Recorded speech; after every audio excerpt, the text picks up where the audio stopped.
Right, how's it, and welcome again. What I've been doing is changing the emulsion tubes on my XTZ 750 carburetors. I have a 1990 model, and I've noticed that after about 30,000 kilometers I have to change my emulsion tubes.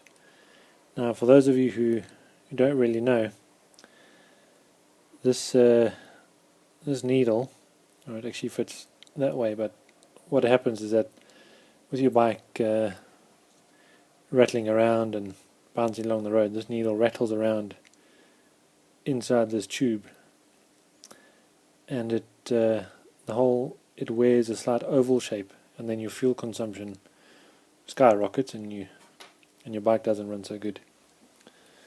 So I'm going to show you how I change it, or change them. But just a quick side note, and that is, while I was changing mine, I noticed that one of my diaphragms had a tear in it. I don't know how well you can see that, but you see that there? It's absolutely knackered. Now, this was the original one as far as I know. I bought the bike second hand, and judging from the feel of the rubber, it feels quite old, so it might possibly be 10 years old. Anyway, our local Yamaha agent here in South Africa is going to charge you 1,500 Rand for a new one.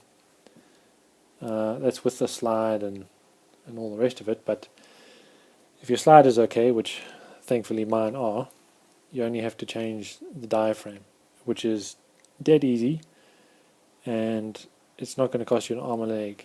The DR650 from Suzuki takes the exact same size diaphragm, and I paid 260 Rand or 262 Rand or something like that from my local dealer. It's the same size, it's a direct swap. You don't have to modify the diaphragm in any way. The consistency of the rubber is the same, the thickness is the same. You don't have to do anything to it other than take the old one off, put the new one on, and away you go. All the diaphragms are the same as far as I understood from the Suzuki dealer that I spoke with. All models pre-2010, I think it is. The diaphragms are a direct fit. Right, anyway, back to what I was talking about in the emulsion tubes. Right, to change your tubes, you're going to need a Phillips screwdriver, a number 4 Allen key, a set of long nose pliers, and either a number 6 spanner or a number 6 socket and T-bar or ratchet, as I prefer. And then of course your new emulsion tubes and needles, etc., etc. I bought a complete carburetor kit from Kido in Germany. Both kits cost me 99 euros, and that was about 2 weeks ago, and we're now approaching the end of April in 2012.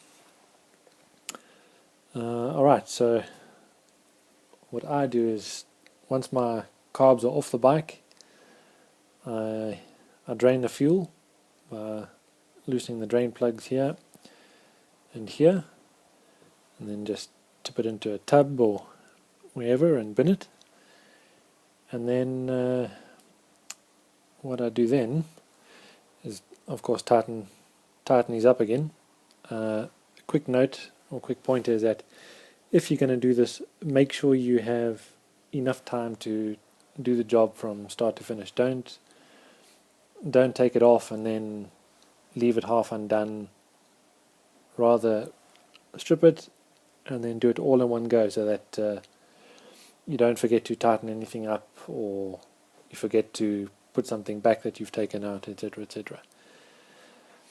Right, so what I do once I've tightened that back up is I turn the carbs back over. Now I've already done one side, and that's this side.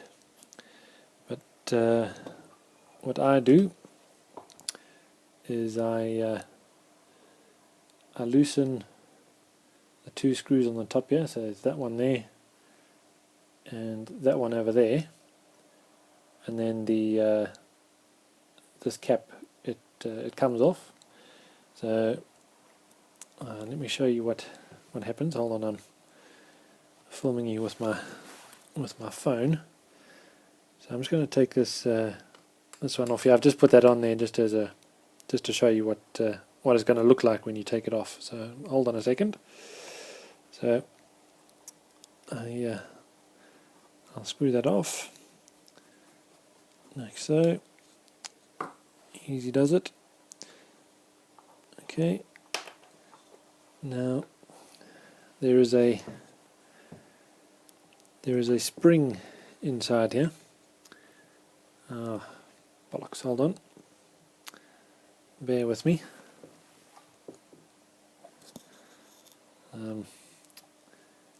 Okay, so that cap's going to come off like so, and along with the spring. Okay, now this spring has got a small little plastic plug. Don't forget that plug. Alright, that goes inside the slide. Okay, and then the open end of the spring, that goes onto the cap, like so. Right, okay, so once that's off, okay, then so I'm doing this one-handed, so it's a bit shaky and wobbly, but bear with me. Then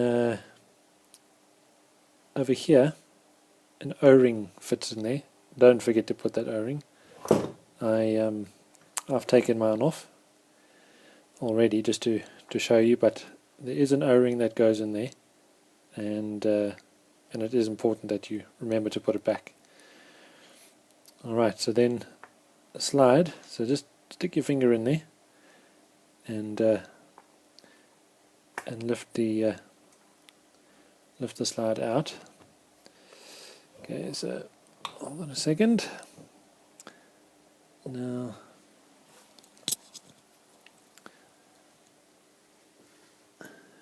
alright, let's have a look. Yes, so as you can see in here, the needle goes into your emulsion tube. There's, you can see, is the top of the tube there, like that. Okay, so you've taken the cover off, you've taken the spring, you've made sure that that little plastic plug is still in the spring. If it's not, remember that it goes in there. And then the slide just slides out. It's nice and easy, and the needle should come with.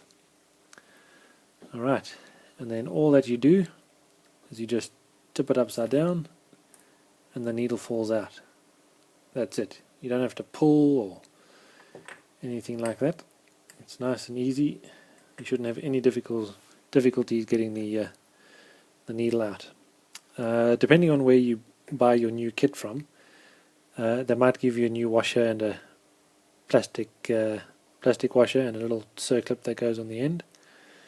With Keto, unfortunately, they didn't give me a new one, which is a bit of a pain. And this circlip that's on there is a little bit big for the needle from Keto. You've actually got to just pinch it a bit with your long nose pliers, not too much, but just a little bit.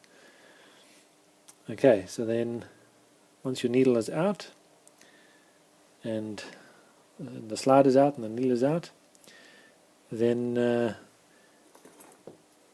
you go to the other side of the carburetor, and then you take the bowl off. There's a number 4 Allen key bolt there and there. Okay, so you can see them. There's the one, there's the other. So you take those two out,